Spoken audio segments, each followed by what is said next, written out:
6 shots. That's how close Rory McIlroy came to blowing an entire tournament he had completely under control. One day he's untouchable, cruising to what looked like a coronation. The next, a wall of fog rolls in, his swing falls apart in real time, and he watches player after player climb past him while he's still trying to figure out what just happened. But that's not even the craziest part of this story. The craziest part is what he did next, and almost nobody saw it coming. Stay with me, because the ending to this Scottish Open is one of the wildest final rounds you'll see all year. Before we get into it, it's worth understanding why this particular week carried so much weight in the first place. The Genesis Scottish Open sits in one of the most dangerous spots on the entire golf calendar, the final tune-up before the Open Championship, this year being played at Royal Birkdale. Every player in that field was using this week for one purpose, to find out whether their game was actually ready for a major. For Rory McIlroy specifically, a player who spent the season chasing more major hardware after already banking a green jacket back in April, this was the week to either build unstoppable momentum or expose a crack right before the biggest stage of the summer. Nobody expected it to unfold quite the way it did. Let's rewind to Thursday, because this story doesn't start with chaos. It starts with total control. Rory McIlroy walked onto the Renaissance Club fresh, sharp, and clearly locked in. He opened with a stunning 5 under 65, playing the par 5s like they owed him money and settling into a share of the first round lead. It was the kind of round that makes the rest of the field nervous before the weekend even starts. Reporters were already asking him about momentum heading into the Open Championship. McIlroy himself said it felt like his tournaments had been starting well all year, and that the extra practice time was paying off. Everything about day one screamed, "Here we go again." Then Friday happened, and somehow he got even better. McIlroy carded a 4 under 66 in gusty coastal wind, a round that was less about fireworks and more about control, the kind of round that wins Open Championships, not just Scottish Opens. He climbed into a 3-way tie for the lead at 9 under, alongside Tom Kim and Jordan Smith. 2 rounds in, McIlroy hadn't just kept pace with the field. He'd made the entire tournament look like a formality. But here's where the story gets its first twist, and it has nothing to do with Rory at all. World number 1 Scottie Scheffler, the man who was supposed to be McIlroy's biggest obstacle all week, completely fell apart. He shot a 2 over 72 and missed the cut, snapping an almost unbelievable streak of 78 consecutive PGA Tour cuts made, a run that had stood as the longest since Tiger Woods set the all-time record more than 2 decades ago.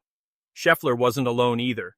Patrick Cantlay and Bernd Wiesberger, who had shared the first-round lead, also missed the cut, something that hadn't happened to co-leaders since Jordan Spieth back in 2023. Brooks Koepka, 1 shot off the pace after round 1, packed his bags too. So think about what that meant heading into the weekend. The one player most capable of matching Rory shot for shot was gone. The runway looked clear. McIlroy was the story, the favorite, and by a wide margin, the man everybody expected to be lifting the trophy on Sunday. And it wasn't just Scheffler's game that fell apart, it was his entire streak. He hadn't missed a cut since the 2022 FedEx St. Jude Championship, and that run of 78 consecutive cuts made was the longest anyone had produced since Tiger Woods set the all-time record more than 20 years earlier. On top of that, it snapped an equally jaw-dropping run of 37 straight tournaments with a top 25 finish. This wasn't a guy having a bad week. This was one of the most dominant stretches in modern golf coming to an abrupt, almost shocking halt, and it happened in the same 48 hours that Rory was busy building a 2-shot lead of his own. For a few hours, the entire narrative of the week seemed to be writing itself. Scheffler out, McIlroy in complete control, a coronation in the making. And then the weather decided it wanted a say in how this tournament would be remembered. A heavy fog rolled in off the North Sea and swallowed the Renaissance Club whole. Visibility dropped so low that officials had no choice but to suspend play, and what should have been a normal Saturday round turned into a stop-start slog that bled into Sunday morning. Players who were mid-round got pulled off the course. Groups that hadn't even teed off yet were left waiting in the clubhouse. The rhythm of the entire tournament, the one thing every golfer depends on more than anything else, was gone in an instant. For most of the field, this was simply an inconvenience. For Rory McIlroy, the timing could not have been worse. When play resumed, McIlroy could never quite find his footing again. His third round unraveled into a scrappy 1 over 73, a round with just a single birdie on the entire card. The player who had looked untouchable through 36 holes suddenly looked like he was fighting his own swing. He later admitted the delay disrupted everything he'd built over the first 2 days, saying he felt completely in control after the opening rounds, but the long wait around the fog suspension knocked him off rhythm, and he never fully found it again during that third round. While Rory was scrambling just to keep his card respectable, the rest of the leaderboard exploded into chaos. This is the part of the story that never made the headlines, because everyone was still watching Rory. But away from the cameras, 3 players were quietly building something special. Robert McIntyre, the Scotsman playing in front of his own home crowd, fired a bogey-free 65 that electrified the grandstands. Every fairway he found, every putt he rolled in, the noise around the Renaissance Club got louder, the kind of energy a hometown favorite only gets once or twice in a career. Min Woo Lee matched him with a clean 66 of his own. And right there with them was Matt Fitzpatrick, who also carded a 66, calm and mistake-free, while chaos swallowed almost everyone else in the field. By the time the fog-delayed third round finally wrapped up on Sunday morning, those 3 players were tied at the top at 12 under, and McIlroy had been pushed 6 full shots off the pace. But the story didn't stop there, because the pileup behind those 3 leaders is really what turned this into one of the most stacked leaderboards of the entire PGA Tour season. Chris Gotterup, the tournament's defending champion and a man riding into the week off a win at the John Deere Classic, sat just 1 shot back alongside Tom Kim and Michael Thorbjornsen. Wyndham Clark, amateur standout Keita Nakajima, Johnny Kiefer, and Kevin Roy were all lurking 2 further back at 10 under. That's not a leaderboard with one favorite chasing one rival. That's 9 or 10 players inside a handful of shots, all with a completely realistic path to the trophy, all trying to survive a marathon final day that would force some of them to play the back end of round 3 and all 18 holes of round 4 on the exact same Sunday. Fatigue was suddenly as big a threat as the golf course itself. In the space of one disrupted round, a tournament that had looked like a one-man coronation turned into an absolute free-for-all. And now, here's the moment that actually decides this whole story, because this is where it stops being predictable. With the third round finally finished and the final round starting almost immediately after on the same marathon Sunday, McIlroy was staring at a mountain. 6 shots back, with a pack of red-hot contenders between him and the trophy, on a course where the wind rarely forgives mistakes. Most players in that position spend the final round playing defense, just trying to salvage a respectable finish before the Open Championship the following week. Rory McIlroy did the opposite. He came out swinging. McIlroy caught fire almost immediately, ripping off birdie after birdie and playing some of his best golf of the entire year. He carded 8 birdies against just 2 bogeys for a blistering final round 64, matching his lowest round of the season and climbing all the way to 12 under for the tournament. It was, by his own admission afterward, some of the cleanest ball striking he'd shown all week, a complete reversal from the round that nearly buried him the day before. Every time the broadcast cut back to his group, another red number was going up on the board.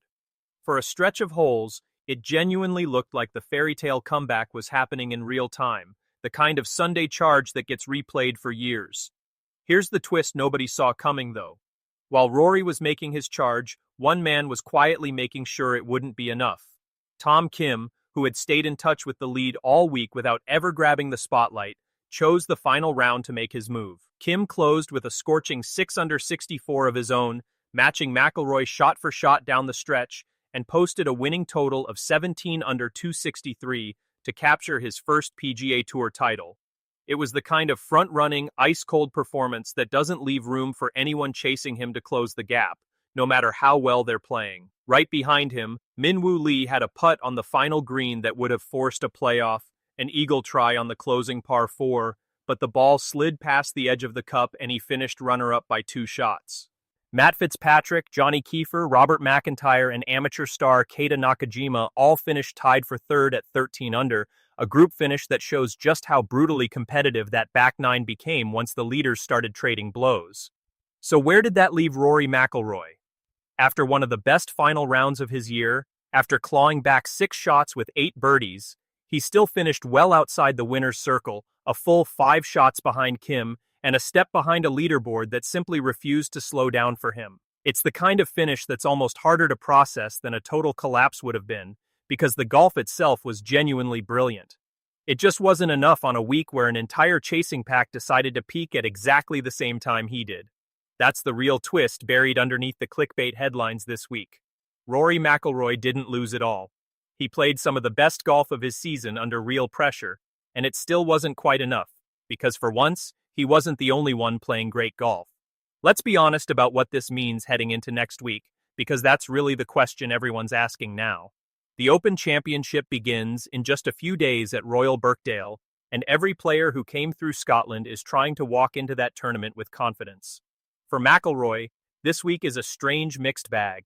On one hand, missing out on a trophy again and slipping 6 shots back before roaring all the way up the leaderboard isn't the statement week he wanted. On the other hand, that final round 64 is exactly the kind of round that tells you his game is trending in the right direction at the perfect time. McIlroy himself was refreshingly honest about it afterward. He said that after the first 2 days he'd felt fully in control of his game, but the fog delay disrupted his rhythm and he never quite got the third round put back together, only piecing it together toward the end. He explained that between rounds he went straight to the range to diagnose the issue, a tendency to pull his irons left in a left-to-right wind, and said that while the final round had plenty of good signs, he still knows exactly what needs fixing before Thursday. That's the kind of clear-eyed self-assessment that has defined so much of his recent major championship success, and it's exactly why nobody should be counting him out at Birkdale. It's also worth putting this into historical perspective, because McIlroy's career has been built on exactly this kind of late tournament theater. This is a player who has authored some of the most memorable final round moments in the sport over the last decade. Someone who has proven again and again that a slow start or a rough patch rarely tells the whole story of his week. What made this Scottish Open final round notable wasn't just that he shot a low number, it's that he did it immediately after arguably the worst round of his tournament, on a course battered by wind, on a compressed schedule that gave him almost no time to reset between rounds. Players who can flip the switch that quickly, from a 1 birdie 73 to an 8 birdie 64 in the span of about 18 hours, don't usually stay cold for long. If anything, that turnaround is the single most encouraging sign anyone chasing a McIlroy leaderboard at Royal Birkdale should be worried about. Meanwhile, spare a thought for Scottie Scheffler, whose name barely came up after Friday but whose absence completely reshaped how this tournament played out. Missing the cut snapped his streak of 78 straight tournaments making the weekend, and an even more staggering run of 37 consecutive events with a top 25 finish. Nobody expected the world number 1 to be the first big story of Scottish Open week, and yet in hindsight, his early exit is part of what opened the door for the wild final round shootout that followed. It's a reminder of just how unpredictable this sport can be. One week you're the most dominant player alive, and the next you're on a flight home before the weekend even begins. So here's where this tournament actually leaves us. Tom Kim walks away with his first PGA Tour title on this side of the Atlantic and a massive $1.575 million winner's share, closing out the week exactly the way McIlroy opened it, with a low 60s round when it mattered most. Min Woo Lee will be replaying that missed eagle putt in his head for a while. Robert McIntyre gave his home fans a Saturday to remember even if he couldn't finish the job. And Rory McIlroy leaves Scotland with no trophy, but with real proof that his game is rounding into major championship form right as the year's final major arrives. The real question now shifts to Royal Birkdale. Can McIlroy carry that final round momentum into an entirely different kind of test? Can Tom Kim ride his first big win straight into major championship contention?